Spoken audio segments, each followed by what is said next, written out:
Welcome to our channel 100% knowledge with success. Video देखने से पहले चैनल को सब्सक्राइब कीजिए और बेल आइकॉन दबाइए। नमस्कार दोस्तों, स्वागत है आपका एक बार फिर से बीएससी थर्ड ईयर की केमिस्ट्री क्लासेज में। हम बात कर रहे थे कार्ब धात्विक यौगिकों की, जिसमें हमारे पास कार्बन भी हो और धातु भी हो। ठीक है, तो हमने अलग अलग कई यौगिकों के बारे में पढ़ लिया था, जिसमें मैंने लिथियम के बारे में आपको बता दिया था, साथ में मैंने आपको मरकरी के बारे में बताया था। ठीक है, तो इनकी बात चलती रहेगी, और भी हैं। वैसे तो लिथियम सबसे ज़्यादा मोस्ट है ना। अच्छा, मैंने कल लिथियम का दूसरा वाला भाग करवाया था। लिथियम का पहला वाला भाग मैंने पहले करवा दिया था, और कल मैंने लिथियम का दूसरा वाला भाग करवाया था। मुझे लगता है कल लोगों को कुछ कन्फ्यूजन हो गया था, उनको वीडियो नहीं मिल पाई थी, है ना। तो कल भी लिथियम ही करवाया था मैंने। लिथियम को दो भागों में कराया, तो कल भी लिथियम ही करवाया था, याद रखना, है ना। क्योंकि शायद लोगों को वीडियो नहीं मिली है, लोग कन्फ्यूज हो गए कि कल कुछ करवाया था भी या नहीं करवाया था, है ना। कईयों के मैसेज आए थे कि सर आज की वीडियो कहाँ है। तो भाई वो कल भी लिथियम करवाया था, पहले भी लिथियम करवाया था, दो भागों में लिथियम कंप्लीट करवाया है। ठीक है, तो कंफ्यूज मत हुआ करिए। मैं इसलिए बता रहा हूँ क्योंकि कल वाली वीडियो पे व्यू थोड़े से कम आए थे। तो चलिए आज नया टॉपिक स्टार्ट करते हैं। कल की बात कल पे छोड़ते हैं, आज बिल्कुल नया टॉपिक है।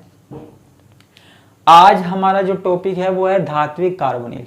ठीक है, अब आप में से कुछ सोचेंगे कि सर पहले भी तो इसमें कुछ टॉपिक हैं, जैसे एल्यूमिनियम वाले, टिन वाले, टाइटेनियम वाले, वो भी तो हैं। भाई करा देंगे, यूनिट अच्छी है, अभी चलने वाली है। ठीक है, तो ज़्यादा दिन की नहीं है, 4-5 दिन की है, तो वो भी करवा देंगे हम। ठीक है, लेकिन मैं पहले मोस्ट इम्पोर्टेंट टॉपिक पढ़ा रहा हूँ, है ना। मोस्ट टॉपिक पढ़ा रहा हूँ, फिर उसके बाद उनकी बात भी हम करेंगे। तो ये वाला टॉपिक भी हमारे पास मोस्ट इम्पोर्टेंट है, इसके अंदर से भी बहुत क्वेश्चंस पूछे जाते हैं। तो टॉपिक का नाम क्या है? धात्विक कार्बोनिल, मेटेलिक कार्बोनिल। और देखो यूनिट का नाम भी क्या था? कार्ब धात्विक यौगिक। तो यहां पे क्या होता है? धातु, नाम से पता लग रहा है, धातु तथा कार्बन मोनोऑक्साइड, कार्बन मोनोऑक्साइड के संयोग से बने यौगिक, के संयोग से बने यौगिक धात्विक कार्बोनिल कहलाते हैं।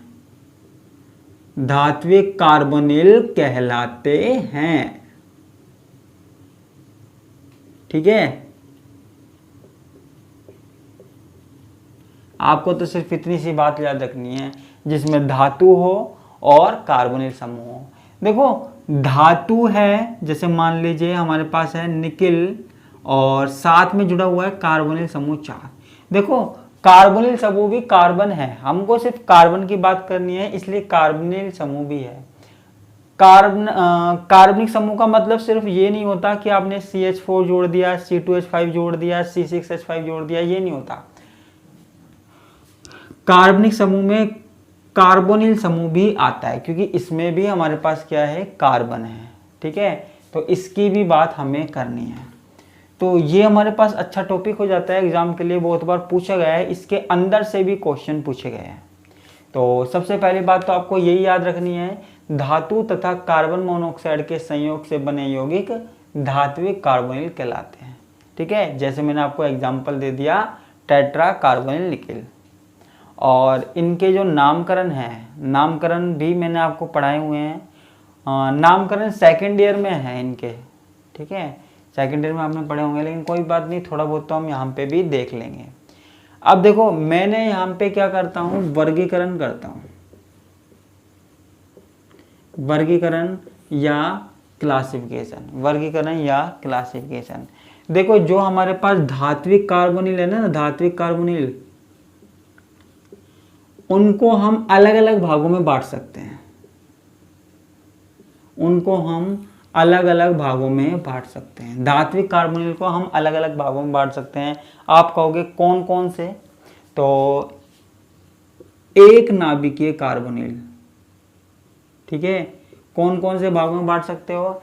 एक नाभिकीय धात्विक कार्बोनिल, एक आप बांट सकते हो द्विनाभिकीय, यानी कि मोनोन्यूक्लियस, एक आप बांट सकते हो द्विनाभिकीय यानी कि बाई न्यूक्लियस, एक आप कह सकते हो त्रिनाभिकीय। ठीक है, और फिर देखो ऐसे तो हमारे पास होते ही जाएंगे, चतुर्नाभिकीय, पंचनाभिकीय, ऐसे तो होते ही जाएंगे, इसलिए हम सीधे ही लिख देते हैं बहुनाभिकीय। ठीक है, बहुनाभिकीय का मतलब है जिसमें कई धातु हो। एग्जाम्पल देख लेते हैं। एक नाभिकीय का मतलब क्या है? एक नाभिकीय का मतलब है जिसमें एक ही धातु परमाणु हो, जिसमें एक ही धातु परमाणु हो। ठीक है, जैसे हमारे पास एग्जाम्पल हम देख सकते हैं, क्या? टेट्रा कार्बोनिल निकेल, ठीक है, या FeCO5। ठीक है बच्चों, द्विनाभिकीय का मतलब है जिसमें दो धातु परमाणु हो। ठीक है बच्चों, जिसमें दो धातु परमाणु हो। दो धातु परमाणु यानी कि कुछ इस तरीके के कंपाउंड हो, जैसे Fe2CO9। ठीक है, यानी कि हमारे पास क्या है? दो नाभिकीय परमाणु है। क्या है? दो नाभिकीय परमाणु है। ठीक है बच्चा। त्रिनाभिकीय जिसमें तीन धातु परमाणु हो, तीन धातु परमाणु हो। ठीक है, तो जैसे मैं एक एग्जांपल बता देता हूं आपको, OS3 और CO12। ठीक है, तो ये हमारे पास क्या हो गया? त्रिनाभिकीय हो गया। बहुनाभिकीय में क्या होते हैं? कई धातु हो सकते हैं, 4 से ऊपर 5, 6, 7 इस तरीके से हो सकते हैं। ठीक है, तो एक नाभिकीय में केवल एक धातु परमाणु होगा, द्विनाभिकीय में 2 होंगे, त्रिनाभिकीय में 3 होंगे, और आगे जैसे जैसे हम बढ़ते जाएंगे वैसे वैसे धातु परमाणुओं की संख्या बढ़ती जाएगी। ठीक है, तो ये हमारे पास क्या हो गया? क्लासिफिकेशन हो गया। जिसको भी स्क्रीनशॉट लेना है वो ले सकता है। ठीक है, तो ये हमारे पास किसकी बात हो गई? धात्विक कार्बोनिल के वर्गीकरण की। तो इसको मैं मिटा देता हूं।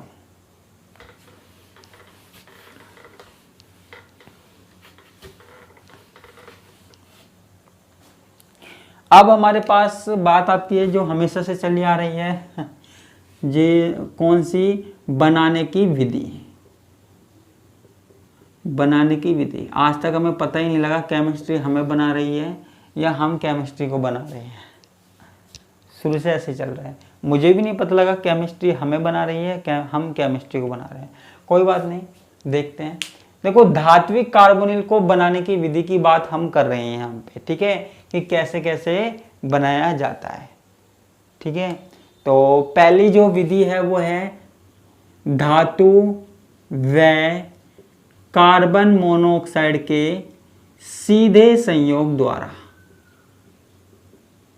सीधे संयोग द्वारा। ठीक है, तो आपको सीधा संयोग करवाना है। जैसे आपने करवा दिया, आपने ले लिया निकिल ले लिया। ठीक है, और इसकी क्रिया किससे करवा दी? 4 कार्बोनिल समूह से करवा दी। ठीक है, आपको सीधे करवानी है क्रिया। कैसे करवानी है? सीधे करवानी है। ठीक है, बिल्कुल नॉर्मल टेम्परेचर पे करवा दो, नॉर्मल प्रेशर पे करवा दो, कोई दिक्कत नहीं है, सीधे करवानी है। तो यहां पे आपको क्या मिलेगा? Tetra carbonyl nickel. ठीक है, ऐसे ही आपको Fe धातु वाला कोई कार्बोनिल यौगिक बनाना है तो Fe धातु की करवा दो। तो यहां पे आपके पास क्या बन जाएगा? FeCO5। ठीक है, तो धातु और कार्बन मोनोऑक्साइड के सीधे संयोग द्वारा, बिल्कुल डायरेक्ट कॉम्बिनेशन द्वारा हम ये बना सकते हैं। ठीक है, किसी भी धातु कोई भी धातु हो उसके यौगिकों को हम ऐसे बना सकते हैं, धातु कार्बोनिल यौगिकों को। ठीक है, तो ये आप देख सकते हो।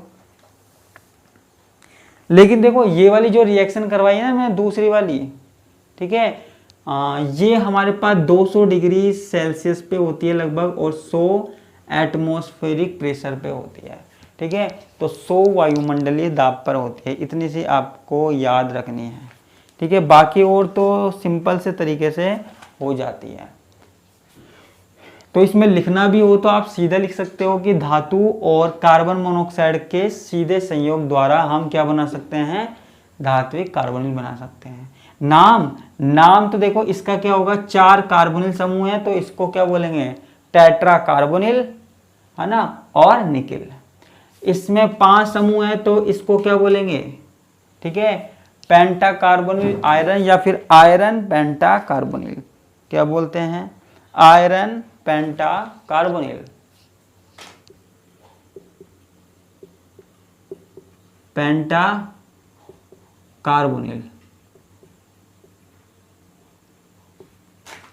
ठीक है, ये हमारे पास ये विधि हो गई। दूसरी विधि हम पढ़ते हैं जॉब विधि। ठीक है, जॉब नहीं लगवा रहा किसी की, हैं वैसे ही बेरोजगारी है, हम खुद बेरोजगार घूम रहे हैं, तुम्हारी क्या जॉब लगवाऊं। ठीक है, तो यहाँ पे जब हमें जॉब विधि की बात करते हैं तो यहाँ क्या होता है, गिरनियार अभिकर्मक की क्रिया, यहाँ पे हम क्या लेते हैं, गिरनियार अभिकर्मक, यानी कि RMgX। ठीक है, गिरनियार अभिकर्मक की क्रिया किससे करवाते हैं, कोई धात्विक क्लोराइड ले लेते हैं। ठीक है, धात्विक क्लोराइड लेते हैं। गिरनियार अभिकर्मक की क्रिया धात्विक क्लोराइड की उपस्थिति में कार्बन मोनोऑक्साइड से कराने पर, ठीक है। तो गिरनियार अभिकर्मक है, इसकी क्रिया किससे करवा दो, सीधे ही कार्बोनिल समूह से करवा दो। किससे करवा दो, कार्बोनिल समूह से करवा दो, और क्या ले लो, धात्विक क्लोराइड। ठीक है, धात्विक क्लोराइड आप निर्जलीय भी ले सकते हो।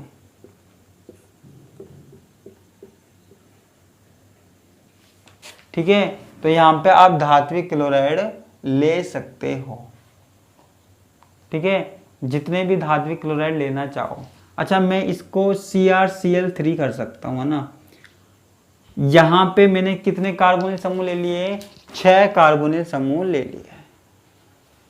ठीक है, तो यहां पे हमारे पास बनता है CrCO6, हमारे पास क्या बनता है, CrCO6 बनता है। ठीक है, और इसके अलावा हमारे पास और भी कई प्रोडक्ट बनते हैं, मैं डैश डैश लगा देता हूं, उनकी हमें जरूरत नहीं है। ठीक है, हमको सिर्फ इससे मतलब है, हमने ये बना दिया, है ना। ऑर्गेनिक केमिस्ट्री होती तो हम बाकी की चीजें भी बनाकर देखते हैं। इनऑर्गेनिक केमिस्ट्री है तो कोई जरूरत नहीं है, आप यहाँ पे भी रिएक्शन छोड़ सकते हो। ठीक है, तो कोई प्रॉब्लम नहीं है। ठीक है बच्चों, और अगर आप देखना चाहो तो जैसे RMgX है ना, इसकी क्रिया कार्बोनिल समूह से करवाओ। देखो, जिसके भी हमको कार्ब धात्विक यौगिक बनाने हैं, ठीक है, कार्बोनिल यौगिक बनाने हैं, हमको वही धातु लेना है। ठीक है, तो अब जैसे मैं ले लूँ, चलो इसको भी 6 ले लेते हैं। जैसे मैं बना देता हूँ MOCl6। ठीक है, MOCl6 बना देता हूँ।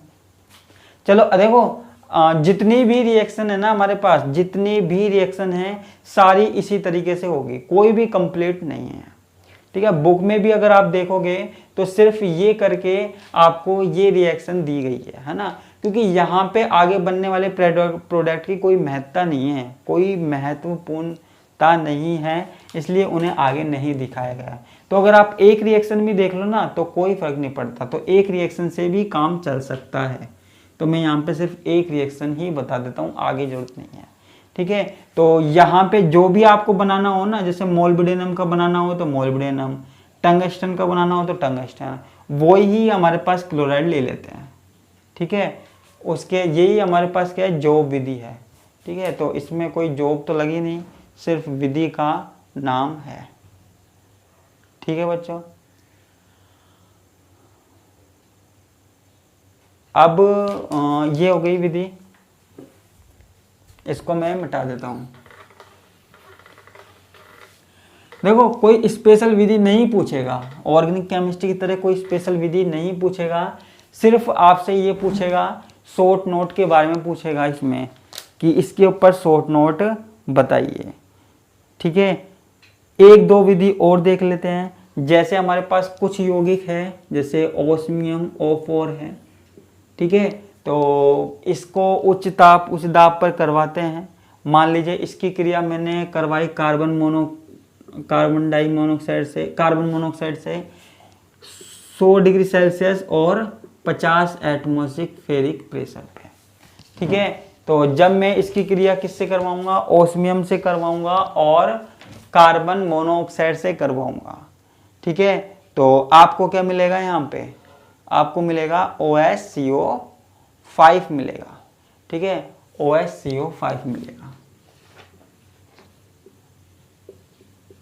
ये भी हमारे पास वही वाली क्रिया है, सेम।